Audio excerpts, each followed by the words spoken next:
Welcome to the Slop Temple. We pray this video helps. You start by powering the Celerio to ACC or on so the head unit is active. This lets the system accept new devices. Once done, enable Bluetooth on your phone and make it discoverable. This is how the car finds your device. Then, using the car's media or Bluetooth menu, choose Pair or Add Device to initiate a handshake. You do this now because the head unit times out. Starting pairing immediately prevents connection conflicts and speeds the process. After the car scans, you'll see your phone's name listed on the Celerio display.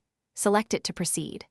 Make sure the PIN or passkey shown on the car matches the one on your phone. Confirm on both devices to complete authentication. Then, when prompted, allow calls, contacts, and media access so the car can stream audio and display caller info. You do this since granting permissions enables full functionality. Without them, you may only get audio or limited features. To finalize, set the car's audio source to Bluetooth and test by playing music or making a call so you confirm both streaming and hands-free work. If it fails, delete existing pairings on both the phone and the Celerio, then repeat pairing. Outdated entries often block new links.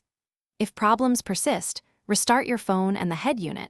Reboots clear temporary Bluetooth faults. One key troubleshooting tip: clearing paired devices and restarting usually resolves most stubborn pairing errors quickly.